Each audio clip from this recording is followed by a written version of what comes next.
मी काय बोलावं हा प्रश्न निर्माण झाला. कारण सर्वजण बोलून बसले आणि या जिल्ह्यामध्ये मला आठवते का या जिल्ह्यामध्ये येतेवेळी आम्ही 2 नावं घेत होतो. ते 2 नावं घेतल्याशिवाय या जिल्ह्यामध्ये प्रवेश होत नव्हता. स्वर्गीय चिंतामणजी भनगा आणि विष्णूजी सावरा या 2 नावं घेतल्याशिवाय आमचा कधी प्रवेश होत नव्हता. त्यामुळे त्यांना सुद्धा मी स्मरण करतो, त्यांची आठवण करतो. वेळोवेळी मला त्यांनी मार्गदर्शन केलेलं आहे.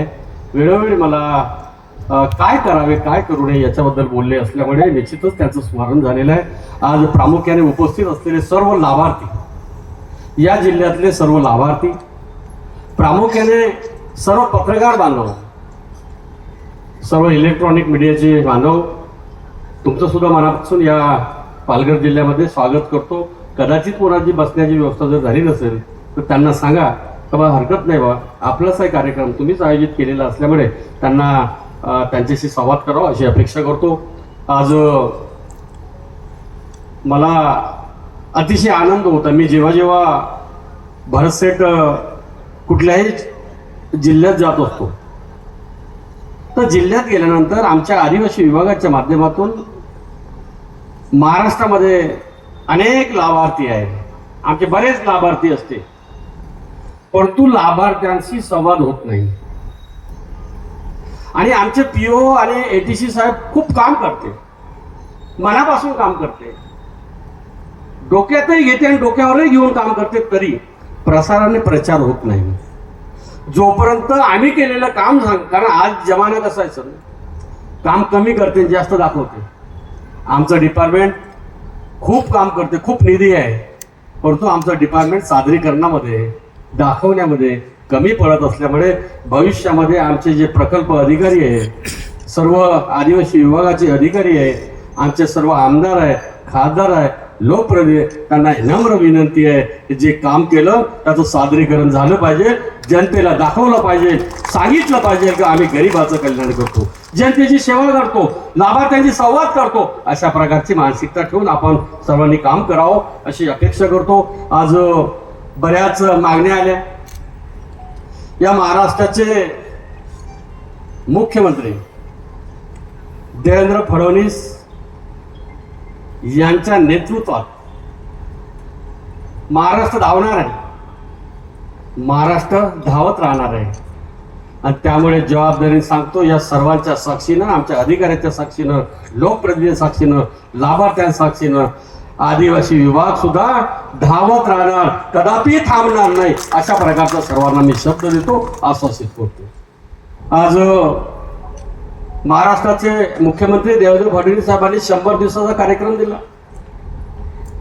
असा पहिला मुख्यमंत्री आहे. जेव्हा मुख्यमंत्री झाल्याबरोबर सांगितलं 100 दिवसामध्ये सर्व विभागाने आपापलं व्हिजन तयार करावं, आपलं नियोजन तयार करावं, वेळापत्रक तयार करावं. 100 दिवसामध्ये आपल्या विभागाच्या माध्यमातून लाभार्थ्याशी संवाद करावा, संपर्क करावा, गरिबाचं कल्याण करावं, गरिबापर्यंत पोहोचलं पाहिजे, अशा प्रकारचा जो प्रोग्राम दिला आहे. तर निश्चितच मी सर्वांना सांगतो, सर्वांना आवाहन करतो की 100 दिवसाचा कार्यक्रम आपण यशस्वी कराल, याच्यात कुठल्याही प्रकारची शंका नाही. परंतु साथ पाहिजे, विश्वासही पाहिजे. साथ आणि विश्वास असल्याशिवाय काम होत नाही. त्यामुळे आमच्या सर्व पदाधिकाऱ्यांना, लोकप्रतिनिधींना आपण विश्वासात घेऊन 100 दिवसाचा जो कार्यक्रम आहे तो यशस्वी करावा अशी अपेक्षा करतो.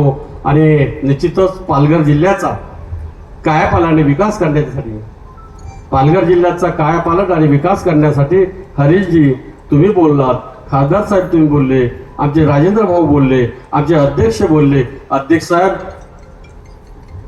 या महाराष्ट्रामध्ये महाराष्ट्राचे पेसा अंतर्गत 13 जिल्हे आहेत. 13 जिल्ह्यापैकी पालघर जिल्ह्याला प्राधान्य देऊन, भविष्यात जास्तीत जास्त निधी देऊन मी पालघर जिल्ह्याला मुख्य प्रवाहामध्ये आणल्याशिवाय राहणार नाही, अशा प्रकारचा सुद्धा तुम्हाला मी शब्द देतो. आज बऱ्याच अडचणी आहे, स्थानांतर आहे, मायग्रेशन आहे, बरेच विषय आहे. मी एटीसी साहेब, पीओ साहेब दोघांना एक माझ्या सूचना, आव्हान, आजपासून माझ्या पालघर जिल्ह्यामध्ये असलेला कातकरी समाज त्याचं सर्वे करा.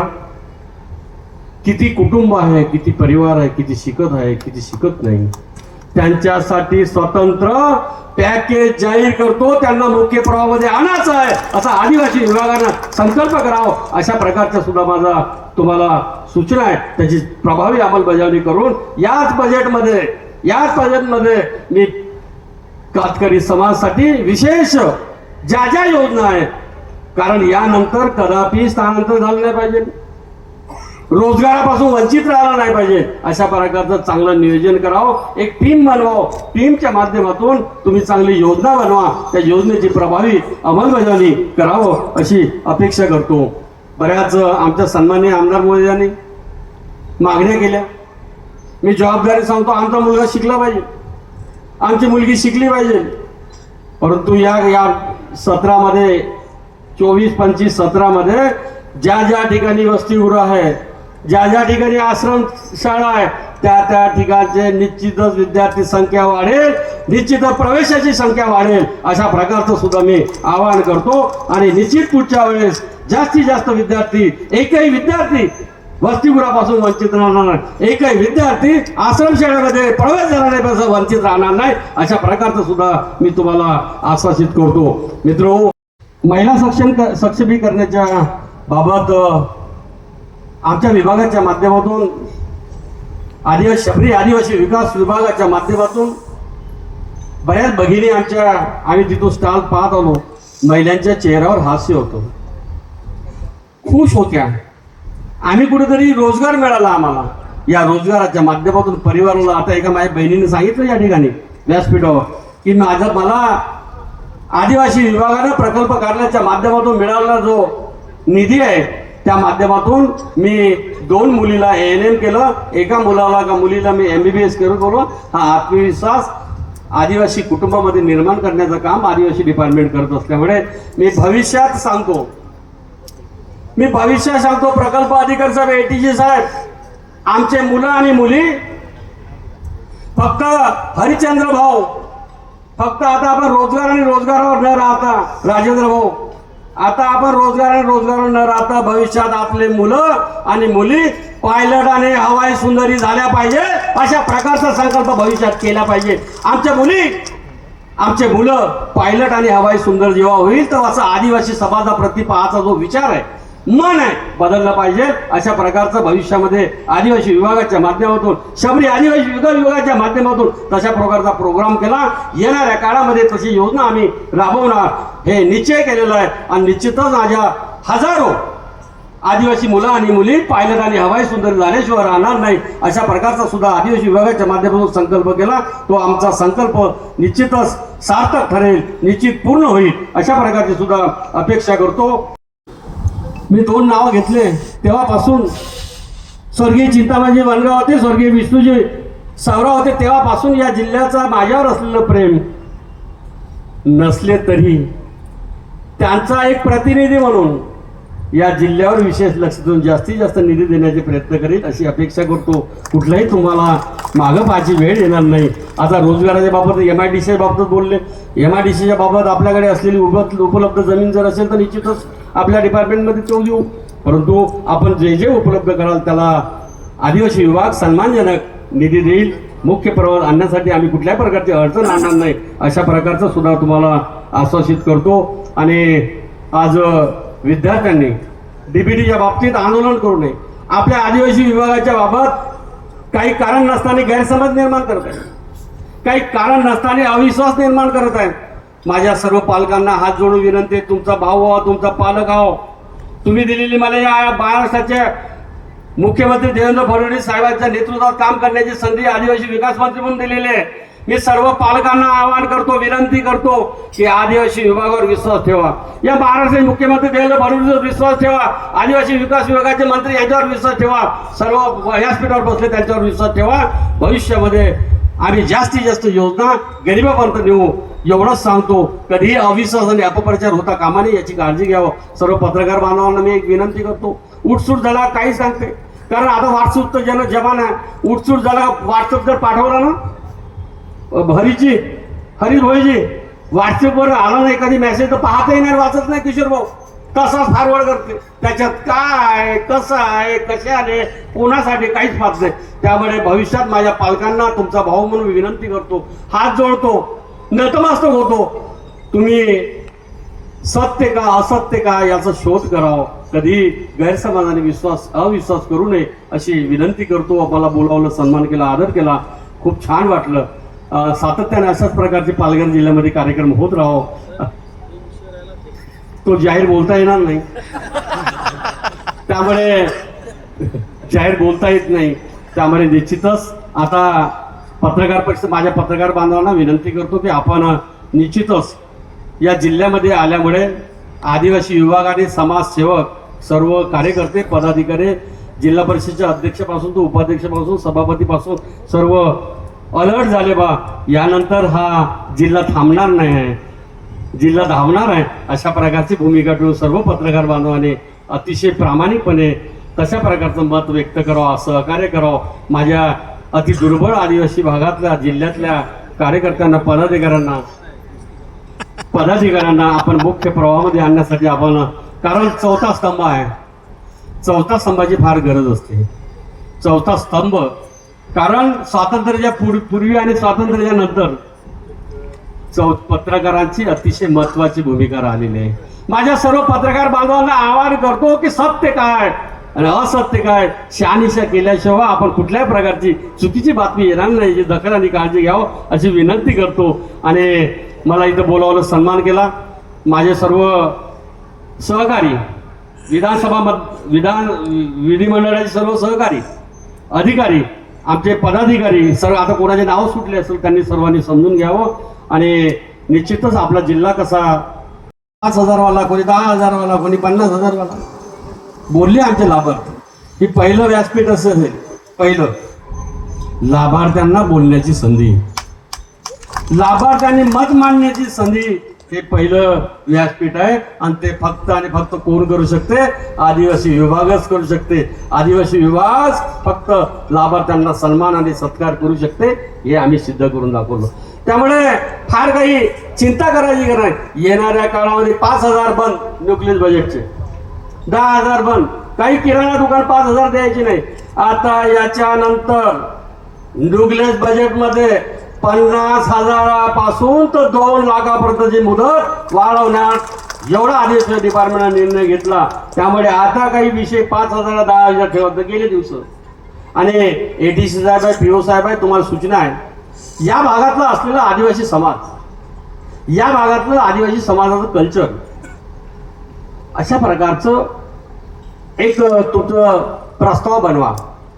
नेमक्या कुठल्या योजनेची गरज आहे, नाही तर का होते योजना प्रकल्प कार्यालय बनवल्यानंतर यवतमाळची योजना इथं जर बनवली तर काही फायदा नाही. या ठिकाणचं जे कल्चर आहे, या ठिकाणी जे अपेक्षित आहे तशा प्रकारच्या योजना बनवा. आणि त्याची वेळ ठरली पाहिजे. कारण बऱ्याच ठिकाणी आदिवासी विभागाच्या योजनेची अंमलबजावणी शेवटच्या मार्च महिन्याच्या शेवटच्या आठवड्यात ते होते. तसा प्रकार भविष्यामध्ये आता आपल्या काळात चालणार नाही.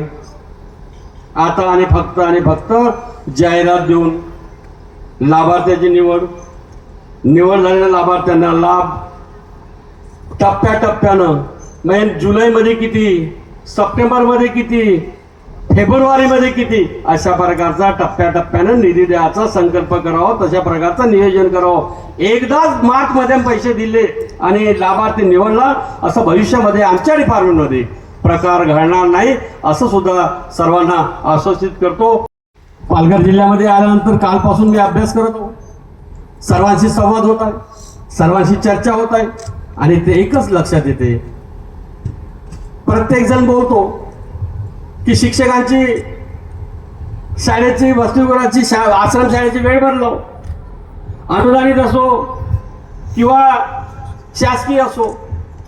याचं मूळ कारण असं आहे, मला माहित होतं मागच्या वेळेस 2014 ते 19 दरम्यान पहिला मी मंत्री झाल्याबरोबर पहिला जर निर्णय कोणता घेतला होता तर शाळेचा वेळ बदलून दिला, आश्रम शाळेचा वेळ बदलून दिला. तुम्हाला निश्चितच सांगतो 26 जानेवारीच्या आत नवीन वेळापत्रक देऊन 10:30 वाजतापासून वेळ निश्चित होईल अशा प्रकारचा तुम्हाला. परंतु सर्व सन्माननीय शिक्षकांना सांगतो, विद्यार्थ्यांच्या तासिकेसाठी वेळ बदलला. निवासी आदिवासी शाळा आणि निवासी अनुदानित आश्रमशाळा असल्यामुळे आपला जो वेळ आहे तो आपण वेळेच्या अधीन राहून आपण जावं, जेणेकरून विद्यार्थ्याची वेळ बदलली. म्हणजे कारण निवासी आश्रमशाळा आहे, निवासी आश्रमशाळा आणि वसतिगृह असल्यामुळे आपण सुद्धा त्याची दखल आणि नोंद घेऊन आपण तत्परतेनं, आपण शिक्षक आहे, आपण अध्यापन करत असल्यामुळे आपण योग्य त्या दिशेने जाऊन त्याची प्रभावी अंमलबजावणी करावं असं सुद्धा मी तुम्हाला या ठिकाणी नमूद करतो, सांगतो, सूचना करतो. आणि भविष्यामध्ये आज किशोर भाऊ बऱ्याच अडचणी या ठिकाणी असलेल्या सर्व युवक आणि युवतींना आणि पालकांना मी आवाहन करतो, आश्वासित करतो. 2 प्रकारचे डीबीडी मिळते. आदिवासी आश्रमशाळेचा थोडा भाग बाजूला ठेवा. विद्यार्थी वसतिगृहामध्ये राहणारे विद्यार्थी, डीबीडीच्या माध्यमातून शिक्षण घेणारे विद्यार्थी आहे. मी या ठिकाणी असलेल्या पालकांना, विद्यार्थ्यांना, माझ्या पत्रकार बांधवांना सर्वांना आवाहन करतो, यानंतर डीबीटीचा पैसा रेग्युलर मिळेल, कधी अनियमित होणार नाही अशा प्रकारचं सर्वांना आवाहन करतो. आदिवासी विभागावर कधी गैरसमज आणि अविश्वास करू नये अशी विनंती करतो. कारण सातत्याने नियमितपणे डीबीटीच्या बाबत विषय येतो, आंदोलन करते. असा प्रकार भविष्यात पडताना मी काही करेल, परंतु डीबीटीचे पैसे शिल्लक राहील, कमी पडणार नाही अशा प्रकारचा धोरणात्मक निर्णय घेऊन माझा मुलगा, माझी मुलगी डीबीटीच्या मानधनापासून वंचित राहणार नाही अशाच प्रकारचा आम्ही धोरणात्मक निर्णय घेतले असल्यामुळे तो प्रभावीपणे अंमलबजावणी केल्याशिवाय राहणार नाही असं सुद्धा या ठिकाणी मी सर्वांना आश्वासित करतो. शिक्षकाच्या बाबतीत अनुदानित आश्रमशाळा जी आहे त्याची थोडीशी अडचण आहे. बऱ्याच ठिकाणी अनुदानित आश्रमशाळेच्या ठिकाणी शिक्षक नाही. आपला डिपार्टमेंटचा आकृतीबंध जो कार्यक्रम आहे, डायरेक्ट आपण 8 वर आलो याची कल्पना आहे. मी थोडा अभ्यास करून बसलो, कारण मला संच मान्यता, शिक्षक मान्यता, बिंदू नामावली बऱ्यापैकी 32 वर्षाचा अनुभव असल्यामुळे काही कळते. आज या 15 दिवसाच्या आत कुठल्याही परिस्थितीत अनुदानित आश्रमशाळेची आपण या शिक्षक भरतीच्या अनुषंगाने माननीय मुख्यमंत्री महोदयांची परवानगी घेऊन आपण भविष्यात 100% याची नोकर भरतीची प्रक्रिया आपण लवकर सुरू करू. कारण पुढच्या काळामध्ये, पुढच्या वर्षी विद्यार्थ्यांना अध्ययन करण्यासाठी, विद्यार्थ्यांना शिक्षण घेण्यासाठी अडचण येणार नाही अशी दखल आपल्या आदिवासी विभागाने घेतलेली आहे. त्याची प्रभावी अंमलबजावणी आम्ही 100% करू असं सुद्धा या ठिकाणी सर्वांना आश्वासित करतो. बराच वेळ झाला. पेसाचा बराचसा अभ्यास आहे. खरीच अडचण आली आहे. पालघर जिल्ह्यापासून जे सुरुवात झाली, राजेंद्र भाऊ तुम्हालाही माहित आहे, हरिचंद्र भाऊ तुम्हालाही माहित आहे, खासदार साहेब तुम्हालाही माहित आहे. पेसाची नोकर भरती किशोर भाऊ सुरू झाली होती, 100% सुरू झाली होती. पोराच्या निवडही झाल्या आणि या मुलांनी 6 महिने आपल्याला सांगलंच नाही. जेव्हा वेळ योग्य ती वेळ आली, अडचणीत आले, तेव्हा आपल्याकडे आले. जर कदाचित ज्या संस्था, कुठल्या संस्था विरोधात गेल्या याची कल्पना तुम्हाला मला माहित आहे, अभ्यास आहे आपला. पेसा अंतर्गतले 17 पद जे आहे, त्या 17 पदापैकी 3 पदाच्या काल परीक्षा झाल्या. 3 पदाच्या राहिले किती आता 17 पैकी 14 पदाची भरती या 6 महिन्यात 100% आदिवासी विभाग करेल असं सुद्धा सर्वांना आश्वासित करतो. आणि आज शेवटचं, आज बऱ्याच अडचणी चांगलं नियोजन करावं अशी अपेक्षा करतो. आणि बराच वेळ झाला, त्यामुळे मनापासून सर्वांचं कौतुक करतो. फक्त शेवटची विनंती करतो, कोणी अपप्रचाराला बळी पडू नये. व्हॉट्सअप, फेसबुकवर तात्काळ विश्वास ठेवू नये. सत्य आणि असत्य, एखाद्या व्यक्तीबद्दल, एखाद्या डिपार्टमेंटबद्दल, एखाद्या नेत्याबद्दल, आमदाराबद्दल काय जे असेल त्याची जोपर्यंत शहानिशा होत नाही तोपर्यंत कोणीही अविश्वास करू नये अशीच विनंती करायला तुमच्यापर्यंत आलो. आणि निश्चितच तुमचा जो विश्वास आहे, तुमचं प्रेम आहे, तुमची सहानुभूती आहे, माझा जो सन्मान केला, हा सन्मान, सहानुभूती, विश्वास लाभार्थी मेळावा सार्थक ठरवल्याशिवाय राहणार नाही अशा प्रकारचा आश्वासित करून माझे 2 शब्द थांबवतो.